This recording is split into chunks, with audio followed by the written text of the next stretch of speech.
There is a silence in the open ocean that is unlike any silence on land. It is not merely an absence of sound, it is a weight, a pressure. When you are 1,000 miles from the nearest coast, drifting over water that is 3 miles deep, the silence feels like a distinct presence, watching you. For as long as humanity has ventured onto the water, we have felt this. We look at the horizon, the flat blue line that separates the known from the unknown, and we convince ourselves that the surface is a barrier. We tell ourselves that the monsters of our history books, the coils, the scales, the creatures capable of snapping a ship's hull, are nothing more than fever dreams of dehydrated sailors or the exaggerations of men who spent too long in the sun. We are wrong. The ocean is not empty, and the stories are not entirely fiction. While we map the surface of Mars and gaze into the earliest epoch of the universe, the 80% of our own planet that lies beneath the waves remains a dark room we have barely stepped into. And in that room, things are moving, things are living. Massive, elongated, serpentine forms are not just the stuff of Norse mythology or Japanese folklore, they are biological realities. We know they are there because we are still seeing them today. In the age of satellite navigation and high-frequency sonar, the reports have not stopped. They have simply moved from the logbooks of wooden frigates to the digital recordings of naval submarines and the terrified accounts of commercial trawlers. The sea serpent is not a myth to be debunked. It is an animal to be classified, and the closer we look, the more disturbing the reality becomes. To understand what is out there, we must first understand the fear. It is a primal fear, buried deep in the reptilian brain of our species. The fear of the snake is one of the universal phobias, crossing every culture and every era. When that form is magnified, when the snake becomes a leviathan, 50, 60, or 100 feet long, moving through a medium where we are helpless, it becomes the ultimate predator. The Norse called it Jormungandr, the serpent that encircles the world. The Japanese spoke of the Ryu, dragons of the sea who controlled the tides.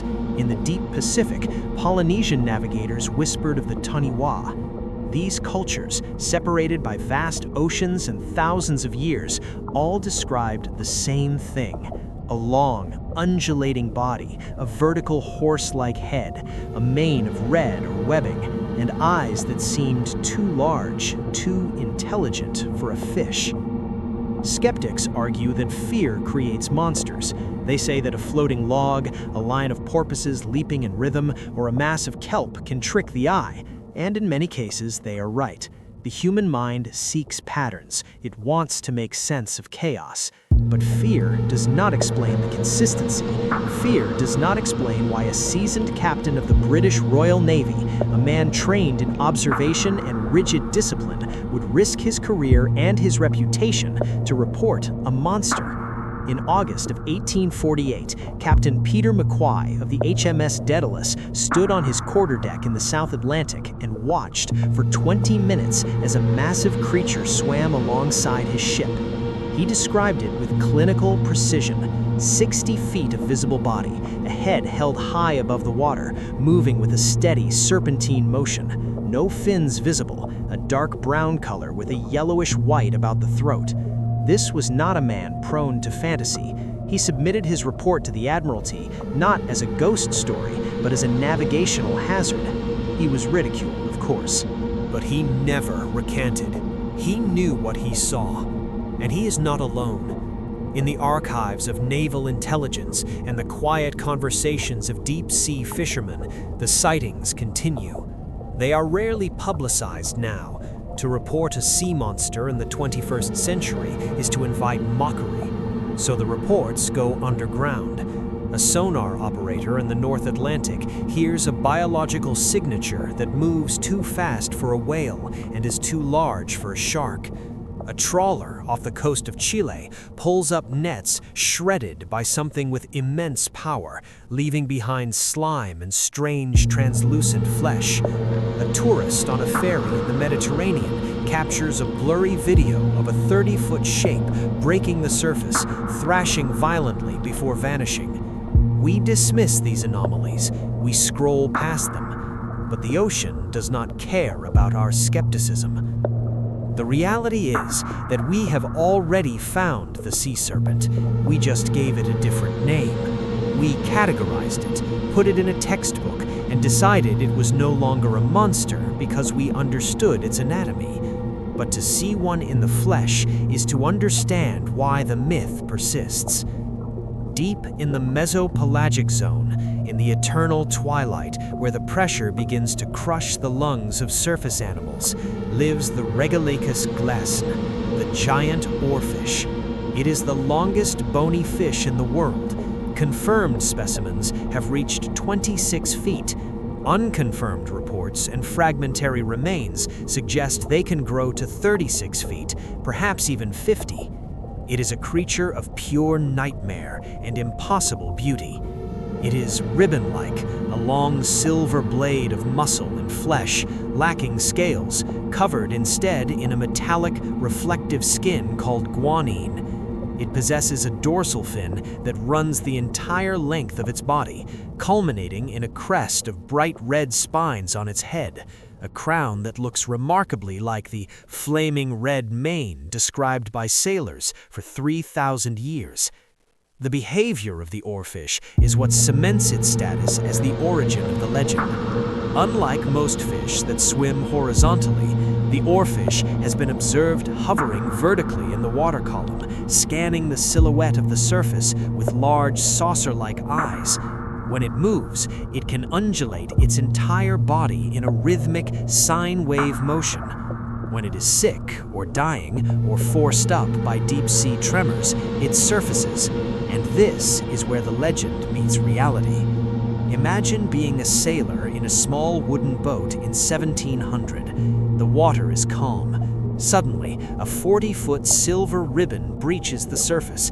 It is thrashing. Its red crest is erect, looking like hair or a mane. Its large eyes catch the sunlight. It writhes in agony, perhaps struggling with the depressurization, its body coiling and uncoiling. It looks like a serpent. It acts like a monster. And then, as quickly as it appeared, it sinks or washes ashore to decompose rapidly, leaving no bones, only a story. In Japan, the oarfish is known as Ryugu no Tsukai, the messenger from the sea god's palace. Legend says that when they appear in the shallows, the earth will shake. For centuries, this was considered folklore, but modern marine biology offers a chilling correlation. The oarfish is a deep-water species sensitive to the seismic fault lines on the ocean floor. Before a major earthquake, the release of pressure and electromagnetic changes in the rock may drive these creatures to the surface in panic. In the months prior to the devastating 2011 Tohoku earthquake and tsunami, over a dozen large oarfish were found stranded on Japanese beaches. They were not messengers, they were refugees. They were fleeing something we could not yet feel. But the giant oarfish, for all its size and strangeness, does not explain everything. It explains the long silver body and the red mane. It does not explain the reports of dark, thick-bodied creatures that attack whales. It does not explain the aggressive behavior reported in the 19th and 20th centuries. It does not explain the sightings of creatures with distinct humps or flippers. The ocean is a master of disguise. We must consider what happens to the known giants when they die. A basking shark, the second largest fish in the ocean, can grow to 40 feet. When it decomposes, a strange phenomenon occurs.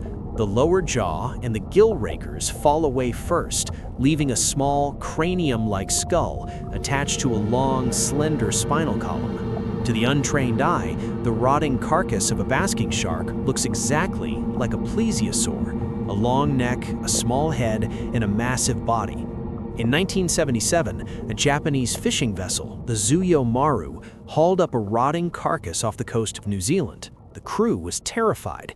It looked like a dinosaur. Photographs of the creature made global headlines. It was a sea serpent. It was prehistoric. Later, protein analysis confirmed it was a basking shark, but for a moment, the world held its breath because the shape was so familiar. The shape was what we expected to see. There is a concept in oceanography known as deep-sea giantism. It is a biological tendency for deep-dwelling invertebrates and other animals to grow to sizes far larger than their shallow water relatives. We see it in the giant isopod, the Japanese spider crab, and the giant squid. The Architeuthis ducks, the giant squid, was considered a myth until very recently. For centuries, sailors spoke of the kraken, a many-armed beast that could drag ships under. Science laughed. Then, in the mid-19th century, carcasses began to wash up. Beaks the size of hands, sucker marks on sperm whales the size of dinner plates. It wasn't until 2004, that we finally photographed a live one in its natural habitat. And it wasn't until 2012 that we filmed one. Think about that. We have been sailing the oceans for millennia. We've had submarines for a century. And yet, a creature the size of a school bus, a creature that fights sperm whales in the dark, managed to remain unfilmed until the era of the iPhone. If a creature that massive can hide from us for that long, what else is down there? We must respect the scale of the habitat. The Pacific Ocean alone is larger than all of Earth's land masses combined. You could fit every continent, every mountain range, every jungle, and every city inside the Pacific Basin and still have room to swim. The average depth of the ocean is over 12,000 feet.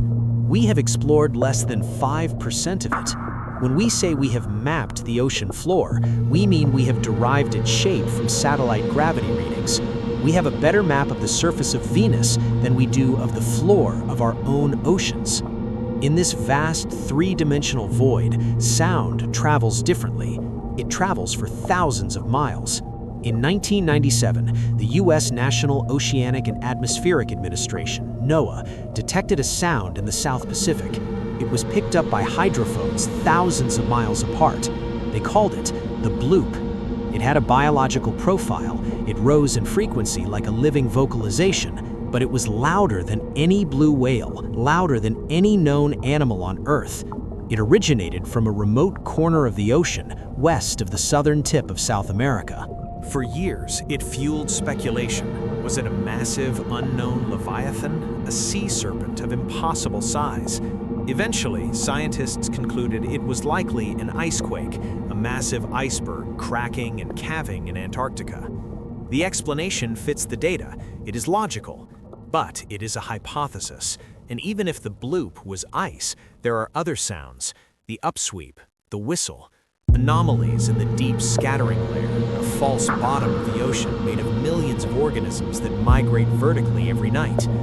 Submarine commanders know this environment better than biologists.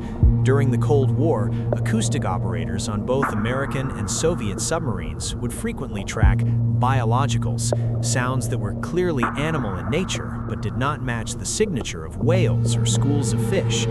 Fast movers, large displacement.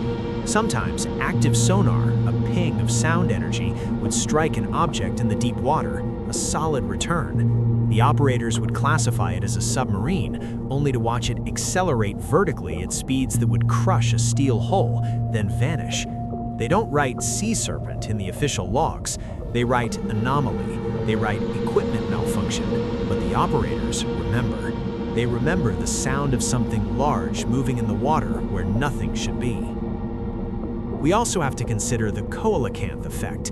The coelacanth is a large, prehistoric-looking fish that was known only from fossils. It was believed to have gone extinct 66 million years ago, along with the dinosaurs. It was a fact. It was settled science. Until 1938, when a fisherman in South Africa hauled one up in his net, alive, thrashing and biting. A ghost from the Cretaceous period, breathing on the deck of a trawler. It was a stark reminder of our arrogance. To declare a species extinct, or to declare that it never existed, requires a level of omniscience that we simply do not possess. The coelacanth hides in deep, rocky caves. It does not take bait easily. It does not come to the surface. It survived for 66 million years without us noticing. Is it so impossible that a population of large, serpentine marine reptiles or a species of gigantified eel has done the same? The open ocean offers a food supply that could support such creatures. The deep scattering layer provides millions of tons of biomass. Sperm whales dive thousands of feet to feed on squid we rarely see.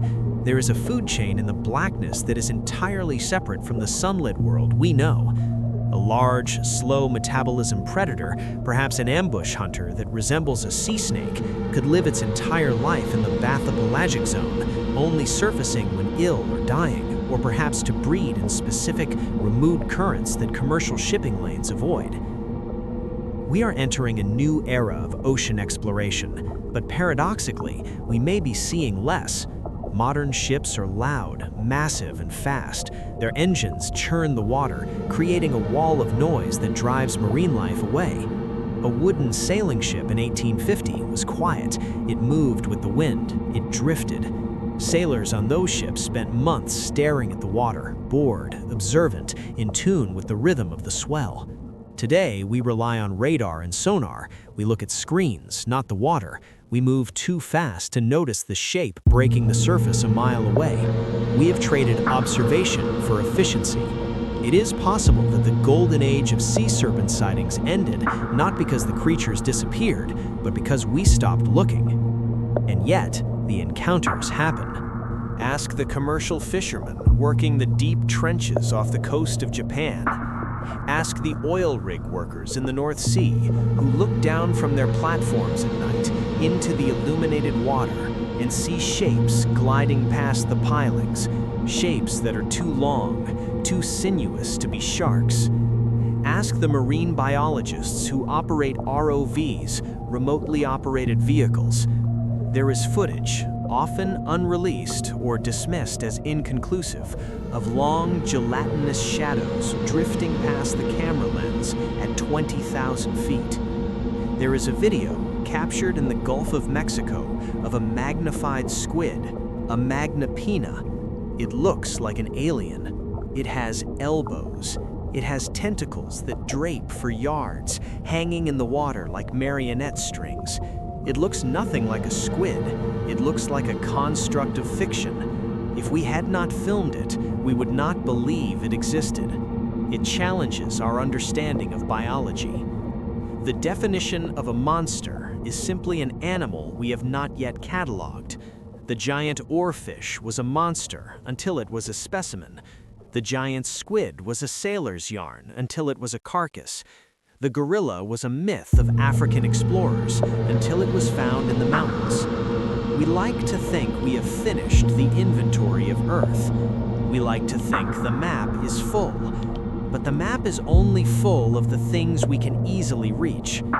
The ocean is a biological shield. It protects its inhabitants from our curiosity. It crushes our machines with pressure. It blinds us with darkness. It disorients us with cold. It is the perfect hiding place. When you stand on the shore and look out at the water, you are looking at a facade. The waves that lap at your feet are just the skin of the beast. Underneath, in the cold and the dark, the real history of the world is swimming. The creatures that inspired the dragons of our ancestors, the serpents that terrified the bravest navigators in history, the anomalies that still ghost across our sonar screens, they are there. They do not need our belief to exist. They do not need our classification. They glide through the crushing depths, silent and unseen, indifferent to the world of light and air above them. We are the visitors here. We are the intruders. And every now and then, when the conditions are right, when the deep currents rise and the silence is absolute, they come up to watch us. The sea serpent is real.